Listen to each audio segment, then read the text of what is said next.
minutes ago. Yeah, it was live when I came in. Oh, okay. I'm glad nobody said anything weird. It's not live on my iPad though. All right. Okay, he's about ready to switch it over.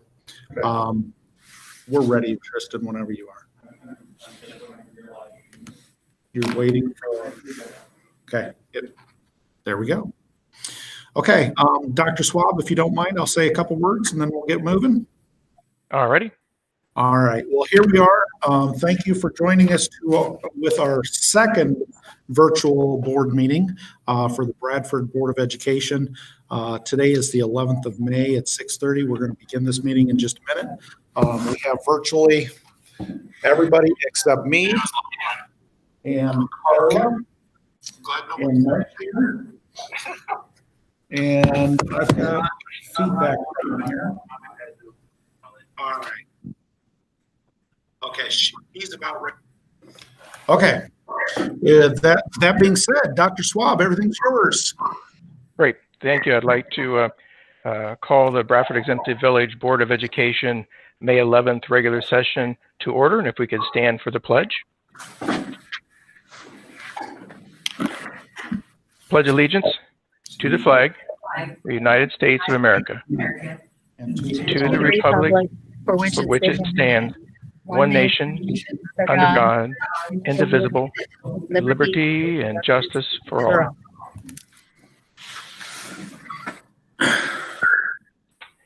Thanks. Roll call, please. Dr. Swab. Here. Mrs. Brewer. Here. Pastor Reindl. Here. Mr. Biesecker.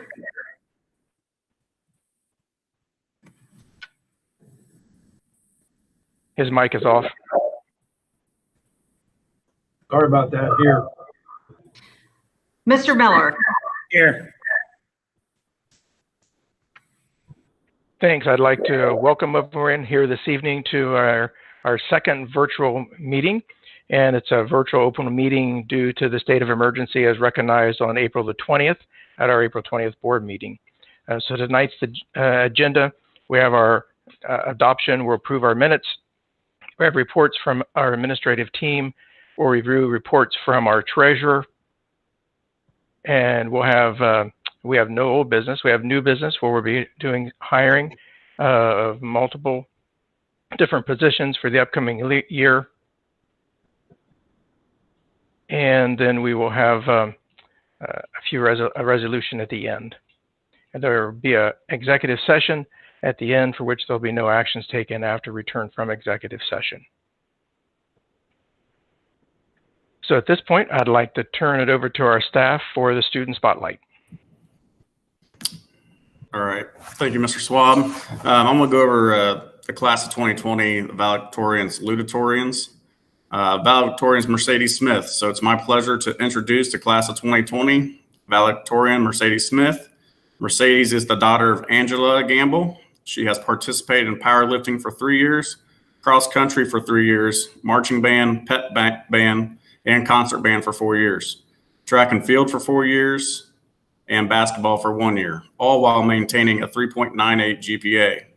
And receiving honor roll and top 10% for 4 years. Mercedes has been in the FFA for 4 years and served as the president for 1 year and the reporter for 2 years. She was also the class secretary this past year. She has participated in the Spanish Club for 3 years, serving as the secretary for 1 year. She was also a part of the National Honor Society this past year. After graduation, Mercedes plans to attend Bowling Green State University to pursue a major in psychology. So congratulations to Mercedes Smith. Our salutatorian, Braden Sanders. It's my pleasure to introduce the class of 2020 salutatorian, Mr. Braden Sanders. Braden is the son of Russ and Alicia Sanders. He has participated in marching band for 4 years and golf for 3 years while maintaining a 3.97 GPA. Receiving honor roll and top 10% for 4 years, Braden has also participated in the National Honor Society for a year. After graduation, Braden plans to attend Sinclair Community College and continue to pursue a career in mechanical engineering. Congratulations to Braden. Also, The Miami County ESC holds their annual Excellence in Education Awards during this time of the year.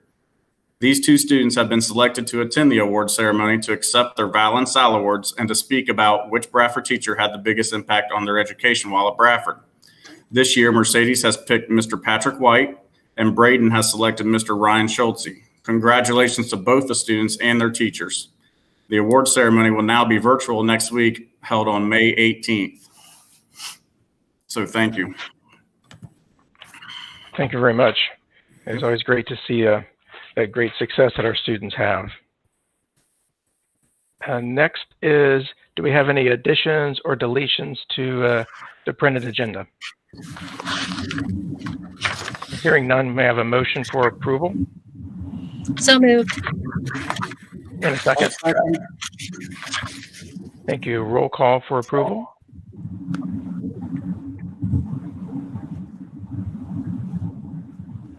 Mrs. Brewer, Yes. Pastor Rindle, Yes. Mr. Biesecker, Yes. Mr. Miller, Yes. Dr. Swab. Yes. Next item is approving the minutes of our April 20th, 2020 meeting. We've had a chance to review. Do we have a motion to approve? I'll move. And a second. I'll second that. Thank you. Any discussions or questions? Hearing none, roll call for approval, please. Mrs. Brewer, Yes. Pastor Rindle, Yes. Mr. Biesecker, Yes. Mr. Miller, Yes. Dr. Swab. Yes. Next is our administrative reports. I'd like to turn the meeting over to Superintendent Mr. Hurst. All right, well, thank you. First of all, I'd like to say this is wrapping up. Just last week was Staff Appreciation Week, and I'd like to do a quick shout out to our staff. We have an absolutely marvelous staff here at Bradford, including my secretary who put together the staff appreciation gifts this year. This is a picnic blanket. And this was given to every one of our staff members.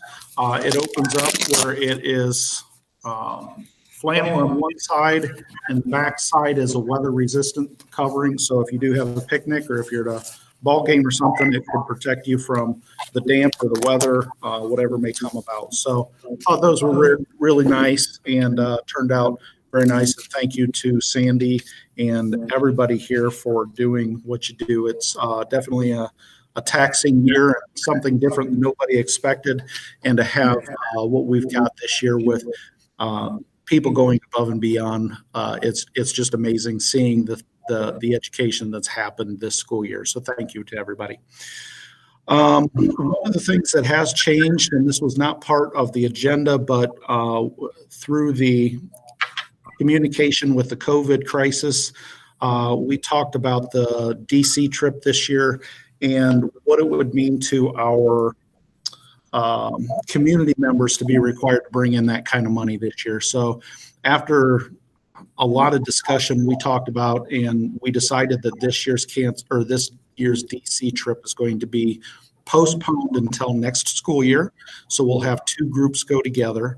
All the people that went this year, they're working on how to refund all that money, but all the deposits that have been made here to the school should be able to be returned. Still working on the insurance and pieces like that, but everything should work well with that. And hopefully that's the right decision in an economic crisis right now where we didn't feel like we wanted to give the burden to parents for a DC trip and make that commitment at this point, knowing it wasn't until November, and who knows what would have happened at that point anyways. Speaking of CDC guidelines, we are working with area health officials and our attorney to work on a return to work policy that we'll see how everything goes, but there's a few things out there that the CDC is recommending that we're working to make sure that their guidelines and our requirements are the same, basically. Now, as you've heard, and our treasurer, Mrs. Serber, is going to talk about here in just a few minutes, we were just given the information of what our budgets were going to look like for the remainder of this school year and projecting into next year.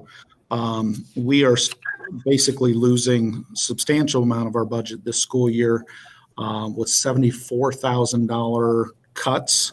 And that is for this fiscal year currently in process. So we looked at a couple different things, and we are talking about all of the projects that we've got out there. There are 4 of them that I wanted to outline. A couple of them are on the agenda for tonight. We've already purchased a bus. There's no turning back on that, obviously, at this point. But we have a grant that will help out with the school resource officer and bringing him on board or her on board next school year. So I'd propose that we continue with that. We voted on it last month, so that one's okay unless we need to turn something back.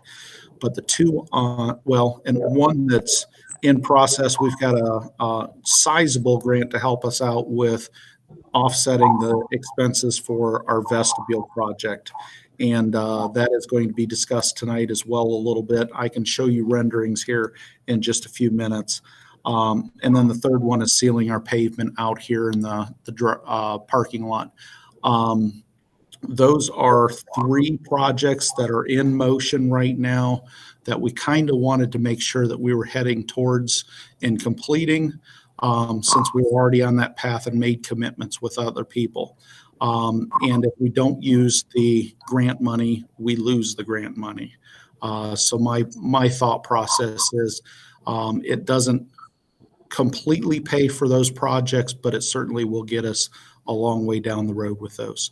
So again, those are on the agenda for tonight, but if you want to see I was going to try to pull up those renderings real quick and just show those just real quick.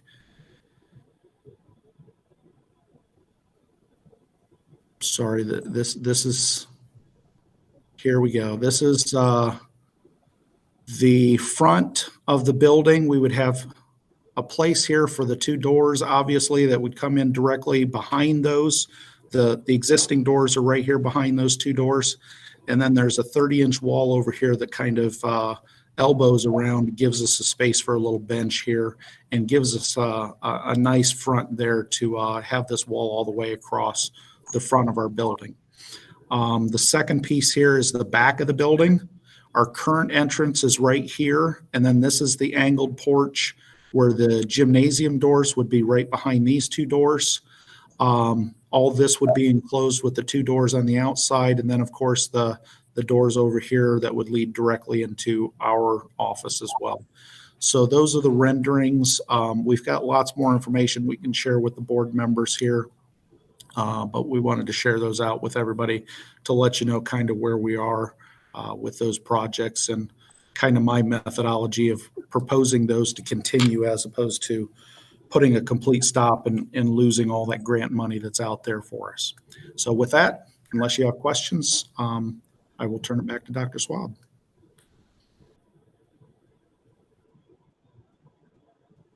What percentage of the vestibules is being covered by the grant? Well, knowing we have the authority to go to bid as of Thursday this week. Freitag and Associates have the renderings ready to go and the specifications as of Thursday this week.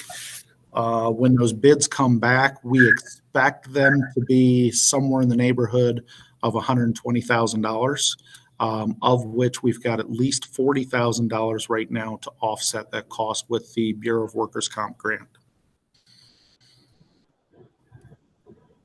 And that grant has a timeline?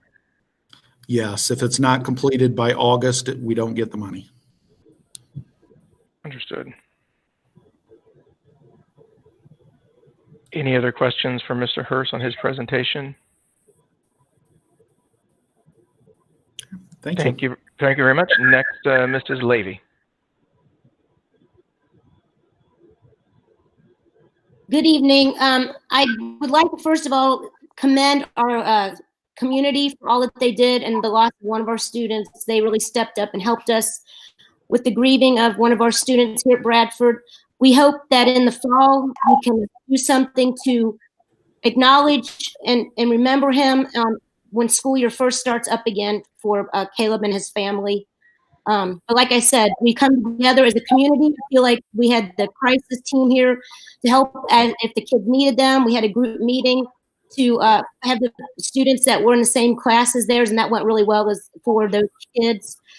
Like I said, this community is the best to come together and try to support one another. So I want to acknowledge that Brewer and Julie Wombold gave a lot of masks. I know there were others, but those are the two that I recall that gave masks. They've also given us some masks for us to use at school, so I wanted to thank them for that.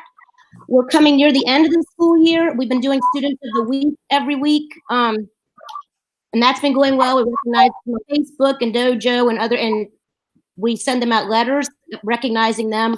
We're going to have ceremonies for the elementary on the 19th for beginning going from second grade through Zoom. That's going to be from 10 to 11 a.m. And then from 1 to 2 p.m., we'll be recognizing and doing awards for grades 3 through 5 through Google Meets. And then on May 20th, students will be able to pick up all their stuff that they had left in the classroom. They'll be able to stop and do a drive-through where they can pick that up and drop off their Chromebooks as well on May 20th from 10 to 1. And then we're going to offer evening hours from 4 until 6 for parents that may be working. And I think that about wraps it up. Like I said, I feel like everybody's been troopers. Our paper work is being turned in. Today was the last day for paper pencil, but online learning is still going on. Again, let's just keep our prayers with the Huff family as they're going through these times. Thank you. Any questions? Nope, looks like not. Thank you very much, Mrs. Levy. So next is Mr. Triplett, our secondary principals report. Thanks. Yeah, I just want to kind of echo what Mrs. Levy just said. You know, everyone kind of rallied around, and especially the community this past week. And, you know, a lot could be said for Mrs. Ray, Mrs. Garrett as well, and the work that they did during that time. And, you know, we appreciate our teachers and everybody that for everything they do in our community. Today was the day that seniors came in. They cleaned out their lockers, turned in Chromebooks for the majority of them. Some of them held on to them because they still had a little bit of work to do. But seniors' last day is this Friday. So we started cleaning lockers out, planning graduation. It's now going to be still on the May 23rd, but it's going to be one at a time ceremony, which I think all of you have been informed of. And all that information went out along with the list of what time each student's supposed to come across that stage. If you have any questions, you can always call or email me and get a hold of me so I can answer those questions for you. Next Monday and Tuesday, grades 6 through 11 are coming in to clean out their lockers and kind of wrap up the year as well. And the last day for them to turn in work is next Friday. So if they need to hold on to those Chromebooks, they'll be able to hold on to those Chromebooks until the following Tuesday. We'll have another Chromebook turn-in day for anybody that hasn't turned any in yet. So with that, that's all I really had other than the staff or the student spotlights for Mercedes and Braden. Congratulations to them again. Do you guys have any questions for me? All right, thank you. Great, thanks, Mr. Triplett. Next, Mr. Daugherty, do you have anything for us this evening? I just want to kind of reiterate what Michelle and Matta said about the community coming together in the light of our tragedy. Just the way the teachers, I popped in a lot of classrooms throughout the week just to kind of see whether or not the kids need somebody to talk to. And in the few cases that got brought up, the teachers handled it incredibly well. And we're there for the students, which was really nice. It's very difficult to handle a crisis like this virtually. You know, I remember standing next to Michelle where she said she just wanted to hug the kids and was unable to do so. And it made this a little bit more difficult, but I think our kids and our staff and the administration rose to the challenge. I also would like to take this time as we're kind of winding down the school year to commend the teachers and the students for getting through this time. Having popped in a lot of online classrooms. I've seen a lot of neat things happening. I've seen teachers bringing in special guests to talk to the kids about various topics. I've seen, teachers putting on lessons. I talked to Mr. Latino today. I think he said he made 60 videos throughout this whole time to get out there. And we've got some teachers that have they're great with technology. We have some teachers that struggled, yet they all worked really hard to make sure this. And the students, I think, rose to the occasion. I spent some time going through grades, and I mean, we saw some things. There were some kids that have done extremely well. Kids that were getting D's and F's were getting A's because, for whatever reason, maybe it was one-on-one in the virtual classrooms or whatever. But I think we as a district have done really well, and I think for the amount of time we had leading into this to prepare, I'm just amazed at how well everything has gone. So that's all I have. Great. Any questions for Mr. Daugherty? No, thank you very much. Next, Ms. Shell gave us an update. Athletic Director, Transportation Director. Hi. Yeah, I just have a couple of things I'd like to say. Obviously, condolences to the Huff family. And I think that our staff rallied around each other and really helped the students get through that traumatic time. Other than that, the only thing really is, I don't know if anybody has seen it yet, but last week was supposed to be our senior night games for baseball, softball, and we were going to honor the track kids as well. Obviously, we weren't able to do that. So if you go to Twitter and or the athletic department page, we kind of honored them in a different way with some neat graphics. And we had 7 spring sports seniors, so there was one for each day of the week. Other than that, just kind of wrapping things up and looking forward to hopefully starting again in the fall. Great. And that's all I have. Okay, thank you very much. Any questions? Looks like none. Thank you very much. Next, Mrs. Brewer, do you have an update from Upper Valley CCC? Yes, I just have a short thing on their convocation. It's scheduled for next Thursday, the 21st. It's going to be a virtual ceremony as well. They're just going to have their guest speakers there, and the students had to send in pictures and things like that. So it's also canceled. They're not having it at the Hobart Arena, but it is next Thursday. It's on Facebook Live at 7 o'clock next Thursday. That's all I have. Great. Thank you very much. Next is Mrs. Serber, our treasurer. I have several things to bring to you tonight. It's been a really interesting time in my office. We've been doing some of the standard work. We had an E-rate approval, and that will allow our technology department to do a computer upgrade of our network, which is sorely needed, and be offset at the same time with many of the E-rate funds. The audit was concluded for this year. We managed to get through it very successfully, and that takes us for a 2-year period ending June 30th, 2019. All caught up to date on our grants for the year. I think we're closing out, and we'll be working and finishing the Striving Readers Grant, thanks to work from Michelle. And one of the things that I wanted to go into a little bit more tonight was talking about what's happening with the state. And I know a lot of you have heard a lot of this discussion, but the numbers are really devastating to the state, and that affects us. So the state was impacted in 1 month by $1 billion in the month of March, and they're anticipated by the end of the year to be impacted by a total of $2 billion.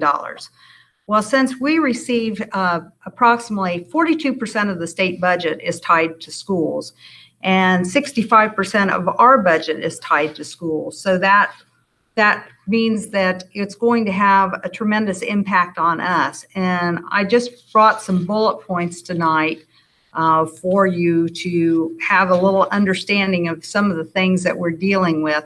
Mr. Hurst is getting that on the screen. in this year that we're working with COVID-19, and that is what has created such an impact for us in so many different ways. So if you start to understand what's happened to the state of Ohio, you can understand what's going to happen to us. It's going to impact several different areas. So we were notified on the 6th of May in 2020 that we are going to be reduced for the last 6 weeks of the year. So what we're looking at, it was announced that same day that we would be taking a reduction of $75,467. And the way that's going to operate, with the way it was explained today, is that we receive foundation payments, and they are given to us twice a month. So our last one in May and our 2 in June will be impacted by around $25,000. So what happens with this is that the state decided to use our daily membership from last year and create this dollar amount that was used to reduce the state budget. And it was actually a 3.7% reduction from the year before. We've been fortunate here because there was a disproportionate funding model that was used for districts like Bradford. And Bradford has a population with a lower median income. And the reason that the state did that is they knew that levies would have a bigger impact on a district like Bradford than it would in some other districts. So they actually were, I'm not going to use the word generous when it comes to cuts, but they weren't as devastating to us as it could have been. The biggest problem is we don't know where we're going to go from here and what's going to happen here in the future. We are going to have access to a federal grant, and that always is a mixed blessing. We receive a lot of income through federal dollars, but that comes with a lot of bureaucracy and a lot of things to deal with. But that's going to be used in the ODE federal money that we'll be using as restricted income, and that will help offset some of these costs. Now, some of the other things that we need to be aware of as we're working through this is that there's going to be further reductions in our state foundation. There's going to be losses in our school district income taxes because, unfortunately, what's going to happen is a lot of people in our area are suffering through unemployment, and hopefully that won't be a long-term situation, but I do think we have to look at the possibilities of that. This is going to impact real estate taxes or collectability, and because of the farming income and because we have a fairly large farming base, that's going to affect CAUV, which is going to also impact our real estate taxes. And our loss of investment interest will have a part in that. So I think we're going to be following some challenging times over the next few months. And I just hope that people will help us get through this. I echo the concerns that I heard earlier, and the loss of the child in the district this week was really a horrible thing. So we're dealing with a lot of issues in this district right now, and all we can do is keep our thoughts and prayers and try to pull this together as best we can. So with that, I think that concludes my discussion for tonight. Thank you. Do we have any questions for the treasurer?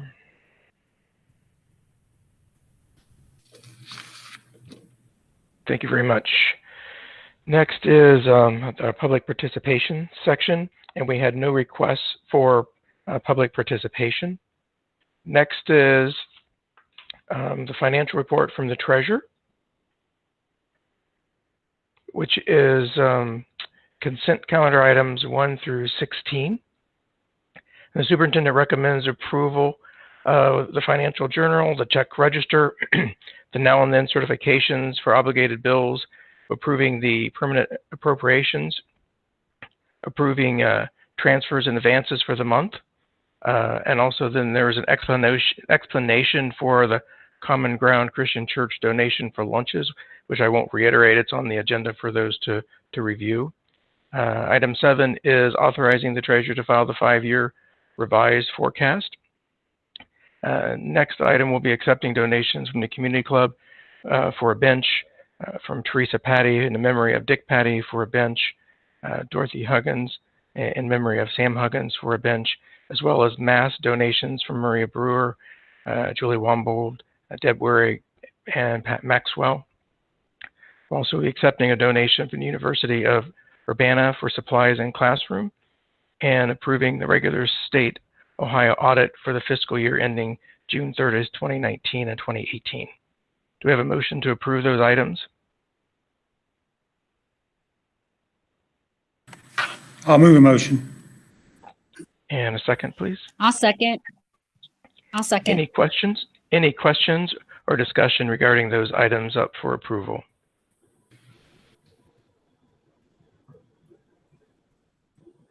Hearing none, roll call for approval. Mrs. Brewer, Yes. Pastor Reindl, Yes. Mr. Biesecker, Yes. Mr. Miller, Yes. Dr. Swab. Yes. We have no old business items. Our next is new business items from the consent calendar 1 through 12. And the superintendent recommends the following items, which is employment and resignation section. So approving administrative personnel, Carla Serber's contract August 1st through July 31st of 2023. Robert Daugherty's contract for the Dean of Students, August 1, 2020 to July 31st, 2022. And then reemployment for one-year teaching contract for Megan Unthink. Next is classified personnel reemployment for 2 years, non-teaching contracts for the 5 listed employees. Next is approving supplemental assignments for 1 year for 8th grade volleyball coach. And item E is our classified personnel substitute contracts for 2020-2021. And we have multiples, which will include there for everyone to review. Next, item F is the superintendent recommending approval of volunteers for 2020-2021 listed. Next is approving contract services with Roxanne Stockdale for EMIS for 2020-2021. And next, item H is 1-year contract for 2020 summer custodians.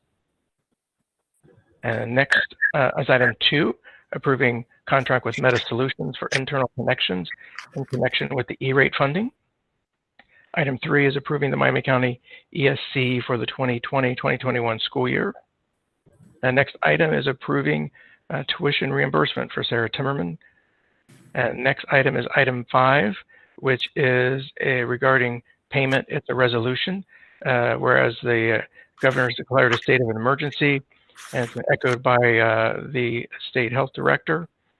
The law requires compensation for certain employees, and whereas Congress has enacted the Corona Aid Release Act, or the CARES Act, which makes certain funds available to retain and continue to pay employees and contractors to the extent practical, it is resolved that the board hereby authorizes the action of 1, the treasurer shall continue to pay compensation of full-time and part-time staff, as well as part-time as needed staff, informally known as timesheet staff members.